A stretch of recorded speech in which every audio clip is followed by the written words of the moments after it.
ஆனால் அவர் காணிக்கை கேட்கல, கேட்டது மகனை கேட்டார். ஏண்டால் நான் சொல்லாமல் தானே இவனை பெற்ற, உனக்கும் சாராளுக்கும் பிள்ளை பிறகுன்னு சொன்னால் நீ பொறுமையாக காத்திருக்காம அவசரப்பட்டு நீ இஸ்மவேலை பற்றி ஒரு துஷ்ட ஜாதி உருவாகிறதுக்கு நீ தான் காரணமான, அதுக்கு ஒரு தண்டனை வேணும்ல.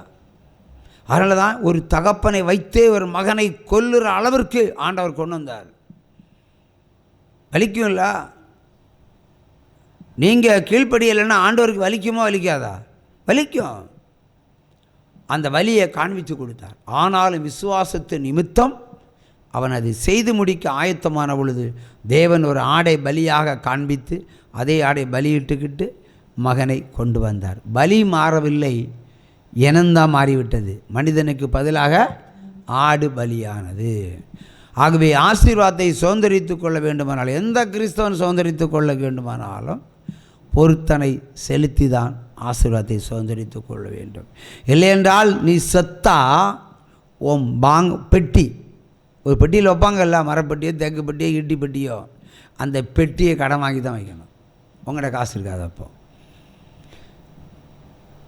பிள்ளைங்களாவது என்ன பண்ணுவாங்க? கடன் வாங்கி தான் வைக்கணும். அந்த அளவுக்கு ஒரு இழிவான மரணம் உங்களுக்கெல்லாம் உண்டாயிருக்கும்.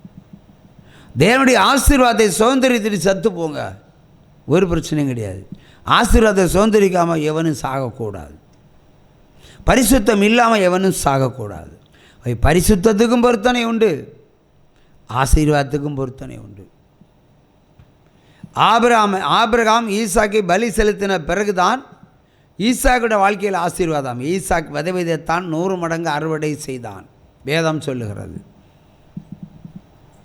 நீங்கள் என்ன விதைச்சிங்கன்னா போடுற காசை எடுத்துகிட்டு வர முடியாது, முடியுமா பிரதர்? நீங்கள் ஒரு மரத்தை வெட்டுங்க, லாபத்துக்கு ஒரு மரத்தை வெட்டுங்க,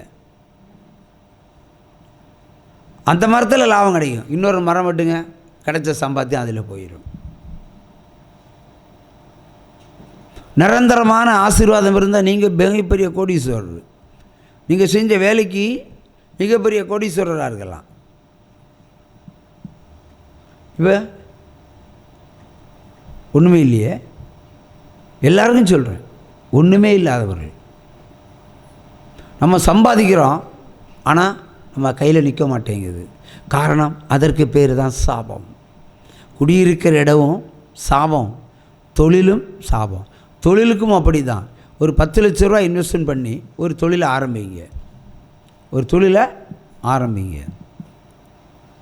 அந்த தொழிலை ஆரம்பித்தா அதில் தசமாக கர்த்தர் கொடுத்துட்டு ஆரம்பிங்க. அதில் 1 கோடி மந்திரம் வந்தாலும் அவர் பார்த்துக்கிடுவார், அவர் பார்த்துக்கிடுவார். உங்களை அசைக்க முடியாத அளவுக்கு ஆசீர்வதிப்பார். ஆனால் எத்தனை பேர் எத்தனை வேட்டையாடட்டும். அதற்கு நம்ம ப்ரேயர் சென்டரில் ஒரு சாட்சி சொல்கிறேன். 3 வருஷமாக தொலைக்காட்சியை பார்த்து ஒரு டீ கடை ஆரம்பித்தவர், டீ ஆத்துறவர் என்னோட சோம்புவார். அவர் முதல்ல அவருடைய சரீரடைய பலவீனங்களுக்காக சொல்வார். அப்புறமா அடிக்கடி கூப்பிடுவார். அப்போ ஒரு முறை அவர் என்னோட சொல்கிறாரு, நான் ஒரு தொழில் ஆரம்பித்தா நல்லா வருமா பிரதர்னு. ஏன்னா டீ அடிக்க தெரியும், கர்த்தரை கொடுத்துட்டு ஆரம்பிங்கன்னு சொன்னேன். அது கர்த்தருக்கு என்ன கொடுக்கணும்னு கேட்டார். முதல்ல அவனுடைய ஜென்ம பாவம் ஜென்ம சாபம் கழுவணும். குண்டியை கழுவுனா தான் துணியை போட முடியும், இல்லைன்னு நாறிட்டு இருக்கும். முதல்ல அதை செய்யணும்னு சொன்னேன். அவர் இப்படி சொன்னால் தான் அவங்களுக்கு புரியும், இல்லை நம்மளை டீயை போட்டு ஆற்றிடுவாங்க. அப்படியா பிரதர்? உங்கள் டீ பார்ப்பேன் கொஞ்சம் புரியும் சொன்னார். அப்புறம் தொழிலுக்கு பொருத்தனை செலுத்தணும்.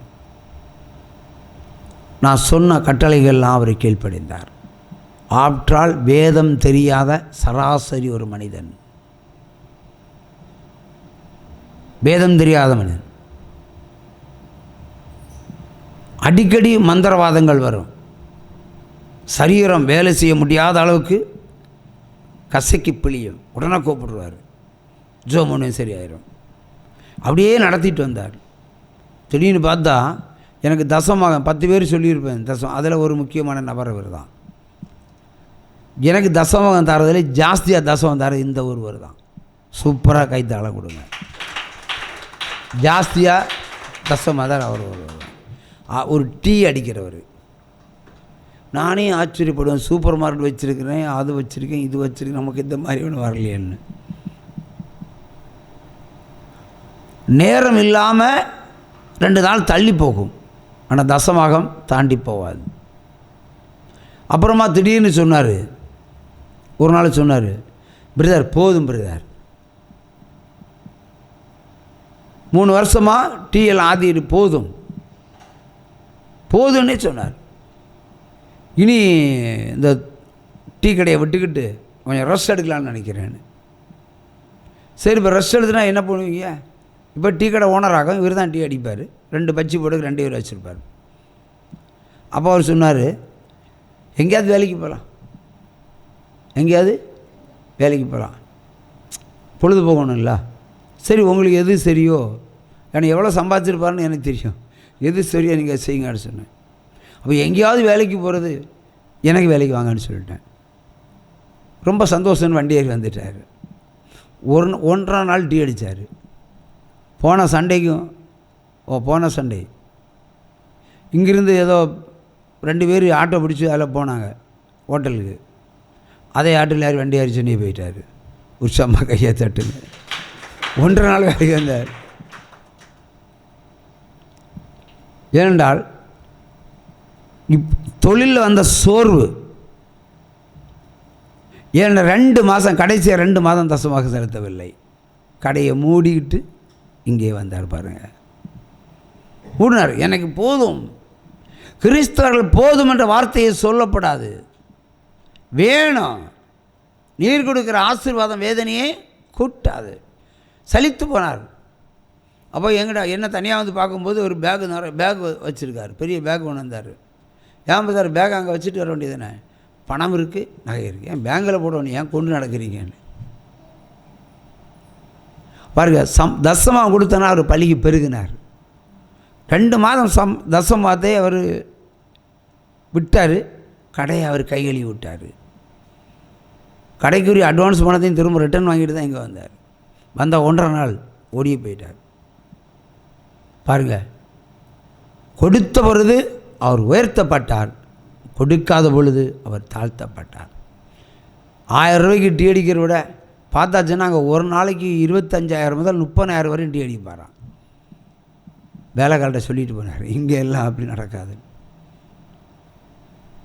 அப்போ ஒரு தசமகம் கொடுத்ததுனால ஒரு கடை எந்த அளவுக்கு தேவன் ஆசீர்வச்சிருக்கிறார் பாருங்கள். சிறிது காலம் சோதனை இருக்கும், சகித்து கொள்ள வேண்டும். ஆனால் எங்கேயும் அந்த டைமிங் கூட தப்பக்கூடாது தசமபாகத்தை பொறுத்தவரையில். அதில் தசமபாகத்தை நேற்று தான் ஒரு சகோதரிக்கு தசமபாகத்தின் விளக்கத்தை சொன்னேன் நான். எப்படின்னா, நீங்கள் ஒரு பொருளை விற்கிறீங்க இல்லையா, விற்கிற பொருளில் உங்களுக்கு ஒரு 50,000 ரூபா கிடைக்குதுன்னு வைங்களேன். இந்த 50,000 ரூபா அப்படியே மிஷினில் அச்சிட்ட காசை வருது, வராதில்ல. திருடின காசில் இருக்கும், கொள்ளையிட்டவன் காசு இருக்கும், வேசி பணம் இருக்கும், துன்மார்க்கன் பணம் இருக்கும், துஷ்டனுடைய பணம் இருக்கும், விக்கிரத்தை பலியிட்டவனுடைய காசு இருக்கும், மந்திரவாதக்காரனுக்கு காசு இருக்கும். எல்லா துஷ்டர்களுக்கு பணம் தான் உங்கள் கையில், உங்களோட வியாபார ரீதியாக உங்களுக்கு 50,000 ரூபா கையில் கிடைக்குது. அப்போ எத்தனை பேருடைய சாபமாக்கும் உங்கள் கையில் பணமாக வந்து நிற்குதுன்னு நீங்கள் யோசிக்கணும், சிந்திக்கணும்.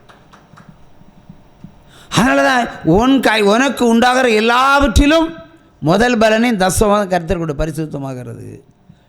இல்லைன்னா வேசி பணம் தான் அவன் கையில் இருக்கும், மந்திரவாத பணம் தான் அவன் கையில் இருக்கும். நீ பொருளுத்த தான், அதை எப்படி பரிசுத்தம் பண்ணன? ஒன்றையே உயிருள்ள ஒன்றையே பரிசுத்தம் பண்ண சொல்கிறாரு.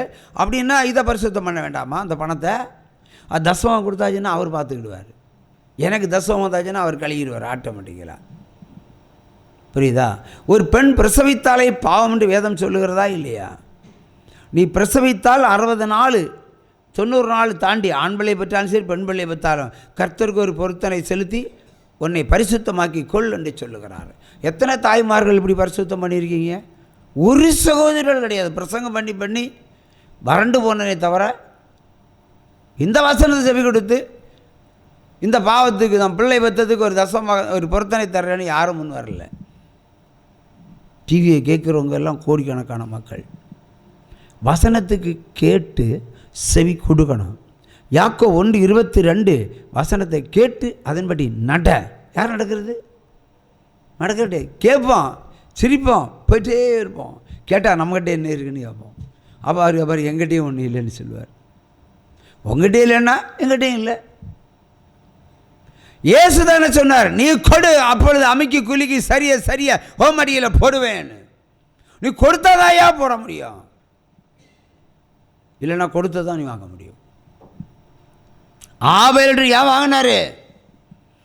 அவர் வாங்கின அந்த காய்கறி அந்த ஆடுகளை என்ன செய்தாருன்னு ஒரு கேள்வி கேட்டீங்களா யாராவது? கர்த்தருக்கு காணிக்க கொடுத்தாச்சு. இப்படி காசாக கொடுக்கல, உயிர் ஆடாக கொடுத்தாங்க. ஆடு, அடுத்து ஆடுகள் கொடுக்கப்பட்டது. எத்தனை ஆடுகள்னு சொல்லப்படவில்லை. அவர் 10 ஆடுன்னு வச்சுருவோம். இந்த 10 ஆடு அவர் என்ன செஞ்சாருன்னு கேட்குறேன். பிதாவாகிய தேவன் இந்த 10 ஆடுகள் என்ன செஞ்சார்? எப்படி ஆசீர்வதிச்சு ஆபேல் தான் கொடுத்துருப்பாரு. நல்லா புரிஞ்சுக்கிடுங்க. அவர் ஆடு மேய்க்க ஒன்றும் போக மாட்டார். எல்லாம் கோயம்பேடு மார்க்கெட்லேயும் மார்த்தாண்ட மார்க்கெட்லேயும் கொண்டு விற்று காசாக்க மாட்டார். அது வேற ஆளை பார்த்துக்கிடணும். என்ன கொண்டு வரதான் அவங்க வேலை. அவன் எனக்கென்ற கொண்டு வந்தான். Got happy. அவன் தலையில் கை வச்சிருப்பார், மகனே நல்லா பழகி பெருகிக்கோன்னு. புரியுதா? ஆசீர்வதிச்சு அவனு தான் கொடுப்பார். அதான் சத்தியம். அவருக்கு தேவையில்லை, ஆனால் நீ கொடு. ஒரு பிள்ளை வேலை பார்க்குறான், மாதம் 50,000 சம்பளம் வாங்குறான். இப்போ தாய்கிட்டையும் தகப்பனையும் கொடுத்து பார்க்கட்டுமே. தாய்க்கும் தகப்பனுக்கு எவ்வளோ ஹாப்பியாக இருக்கும். இந்த பிள்ளையை பெற்றதுக்காக ரொம்ப சந்தோஷப்படுகிறேன்னு சொல்லுவான். அடுத்த மாதம் 50,000 வரும். வருஷத்துக்கு 5 லட்சம் 6 லட்சம் வரும். 6 லட்சம் வந்தாச்சுன்னா இந்த அம்மா நினைக்கும், மகனுக்கு 6 லட்சம் ரூபா சம்பளம் கொடுத்துருக்குறான், இந்த 6 லட்சத்தில் கூட ஒரு 10 லட்சம் கூட போட்டு மகனுக்கு ஒரு நிலம் வாங்கி கொடுப்போம்னு நினைப்பான். அதையா ஒரு தாய் ஒரு தகப்பன் சிந்திக்கிறது. தாய் தகப்பனே மகனுக்காக தான் அதை சேர்த்து வைக்கிறாங்க. இப்போ நீங்கள் கர்த்தருக்கு தசமாகவும் பொருத்தனையும் கொடுத்தா அது பொக்கிஷமாக அங்கே எங்கே இருக்குது? பரலோகத்தில் சேர்த்து வைக்கப்பட்டிருக்கிறது. அது பூமியில் உங்களுக்கு ஒரு நாள் திரும்ப கிடைக்கும் கட்டாயம். அவர் கடனாளியாக இருக்க மாட்டார். அவர் எவ்வளவுக்கு வாங்குறாரோ அவ்வளோக்கு உங்களை கொடுத்து ஆசீர்வதிப்பார். உற்சமாக கையை தட்டுங்க. 70 பேர் தான் எகிப்துக்கு போனாங்க. 70 பேர், ஓன்லி 70 பீப்புள். யாக்கோபுடைய வம்சம். லாஸ்ட்டில் பார்த்தா எகிப்தில் எங்கே பார்த்தாலும் இஸ்ரேல் மக்கள். பார்வோனுக்கு நடுக்கம் வருகிறது. இவர்கள் எப்படி பழகி பெருகினார்கள்? குழந்தையெல்லாம் கொல்ல சொன்னேன், ஆனாலும் பெருகிறாங்க, பெத்து போடுறாங்க. ஒரு யுத்தம் வந்தாச்சுன்னா இஸ்ரேல் ஜனங்கள் ஜெயிப்பார்கள். பயம், நம்மை குறித்து மற்றவர்களுக்கு பயம் உண்டாகும்படி நம்ம பழகி பெருகணும். அதுவே தேவன் விரும்புகிற ஒரு ஆசீர்வாதம். ஒரு சமக்கையை தடலாம். 70 பேர் பழகி பெறுகிறார்கள். ஆகவே நம்ம கிறிஸ்தவர்கள் கொஞ்சமாக இருந்தாலும் சரி, நீங்கள் ஒவ்வொரு மாவட்டத்திலும் வந்திருப்பீங்க. அந்த மாவட்டத்துக்கு நீங்கள் தான் ஆசீர்வாதத்தினுடைய அடையாளங்களை கையை தட்டுங்க. அப்போ சொல்லுவாங்க, ஆகா ஜீவொலிக்கு போகும்போதெல்லாம் விமர்சனம் பண்ணாங்க, ஜீவொலி போகும்போதெல்லாம் போகக்கூடாதுன்னு தடுத்தாங்க. இப்போ பார்த்தாச்சுன்னா அவன் மட்டும்தான் ஆசீர்வாதமாக இருக்கிறான், நம்ம கடன் வாங்கிட்டு இருக்கிறோன்னு. இப்போ நம்ம ஜீவொலி வரும்போது கடன் வாங்கிட்டு தான் வருவோம். கடன் வாங்கி வந்தவங்க எல்லாம் கையை தூக்கி பாருங்கள், நிறைய கை உயரணும். கடத்தோடு தான் வரோம், ஆனாலும் தேவனுடைய வார்த்தையை கேட்பதற்காக வருகிறோம். உங்களுடைய கையின் பிரயாசங்களை பார்த்து தேவன் சும்மா இருப்பதில்லை. தன் பிள்ளைகளை ஆசீர்வதித்து பலப்படுத்தி பழகி பெருக்கி உன்னதமான இடத்துல வைத்து ஆசீர்வதிக்கிற தகப்பன் ஒரே தேவன், நம்முடைய தேவன் தான். வசனத்தான் கேட்க வரோம். அவர் என்ன பண்ணார்? பொருளாதாரத்தையும் சேர்த்து தந்துடுவார். ஆக வேதத்தின்படி நடைங்க, சாபத்தை போக்குங்க, சகலத்தையும் பெற்றுக்கொள்ளுங்க. அதான் வேதம். அல்லேலூயா. பாவத்துக்கும் பொருத்தனை செய்யணும், சாபத்துக்கும் செய்யணும், ஆசீர்வாதத்துக்கும் செய்யணும். இது ஒன்றை செஞ்சு 3 விட்டால் சரியாகாது. 4 பாம்பு இருக்குது, 3 அடித்தாச்சு, 1 இருக்குது, 1 கடித்தாலும் சாகும். எப்போவுமே கழுவப்பட்ட செம்மையாக கழுவணும். உடம்பில் ஒரு அழுக்கு இருக்குது, கொஞ்சமாக கழுவி கொஞ்சமாக அழுக்கு வச்சுக்கிட்டு போகலாமா? நான் கேட்குறேன். அந்த அழுக்கு மறுபடியும் நாரத்தானே செய்யும். அதான் முற்றிலுமாய் கழுவு, நான் பரிபூரணத்திற்கு வந்திருக்கிறேன் என்று சொல்லியிருக்கிறார் தேவன். ஹல்லேலூயா. பரிபூரண ஆசீர்வாதத்தை பெற்றுக்கொள்ள வேண்டும். பரிபூரண ஆசீர்வாதம் நமக்கெல்லாம் இன்ஸ்டால்மெண்ட்டெல்லாம் வேண்டாம். பரிபூரண ஆசீர்வாதம் நமக்கு வேணும். தவணை முறை திட்டம் நமக்கு வேண்டாம். நம்ம கொஞ்ச காலம் சோதிக்கப்படுவோம், புடமுடப்படுவோம். நம்முடைய விசுவாசத்தை சோதிப்பதற்கு பல வழிகளில் அம்புகள் வரும். அதையும் தாண்டி நீங்கள் கர்த்தர்களை நின்னீங்கன்னா உங்கள் குடும்பத்தையே தேவனுடைய ஆலயத்தினுடைய தூண்களாக மாற்றுவார். ஹல்லேலூயா, ஹல்லேலூயா. அவரால் கூடாத காரியம் ஒன்றுமே இல்லை. சோதிக்கப்படுகிறவன் தான் பாக்கியவான், சோதிக்கப்படாதவன் பாக்கியவான் அல்ல. துன்பத்தை சகிக்கிறவன் ஜீவகிரீடத்தை பெறுவான். ஆகவே சிறிது காலம் நம்ம பாடுகளை அனுபவித்தால் அது நன்மைக்கு தான். ஆபிரகாம் சிறிது காலம் பாடு அனுபவித்தான், கால்மதித்த தேசமெல்லாம் சொந்தமாக்கி கொண்டான். எல்லாம் இருந்தும் ஒன்றுமில்லாமல் ஓடிப்போன யாக்கோபு போகும்போது தேவாலயம் கட்டுவேன் என்று பொருத்தனை பண்ணிக்கிட்டு போனான். அவன் திரும்ப வரும்போது 2 பெரு பரிவாரங்களோடு வந்தான். ஏசாவை எதுக்கத்தக்கதாய் வந்தான். அவ்வளோ பழுகி பெருக்கி கூட்டிகிட்டு வந்தார். மோசையை வேண்டாம், மோசையை கொண்டு போடுறதுக்கு பார்வன் திட்டம் போடுகிறான். சின்ன வயசில் குழந்தைகளை கொல்றது திட்டம். ஒரு அம்மா என்ன பண்ணுது, அந்த குழந்தைய ஒரு பாக்ஸை செய்து ஆற்றுல விட்டுது. பார்வனை ஆண்டவர் சொன்ன பார்வனுக்கு மகளை தட்டி நீ ஆற்றுல குளிக்க வேணாலும் கூட்டிகிட்டு வந்தார். இங்கே வந்தால் ஒரு பிள்ளை வருது பாருங்கள். வேண்டான்னு தூக்கி போட்ட பிள்ளைய அதே பார்வனுடைய மகளை வைத்து அந்த பிள்ளையை எடுத்து அரண்மனையில் வாழவும் வளரவும் விட்டார் தேவன். உற்சவமாக கையை தட்டுங்க. அதான் நம்ம தேவன். யாருக்கும் வேண்டாம் என்று தூக்கி எறியப்பட்டது. அரண்மனையில் தான் வாழ்ந்தது, வளர்ந்தது, அதிபதியாகவே இருந்தான். அவனுக்கு ஒரு கட்டத்தில் சோதனை வந்தது. தன்னுடைய சகோதரனாகிய எபிரேய வம்சத்தினுடைய ஒரு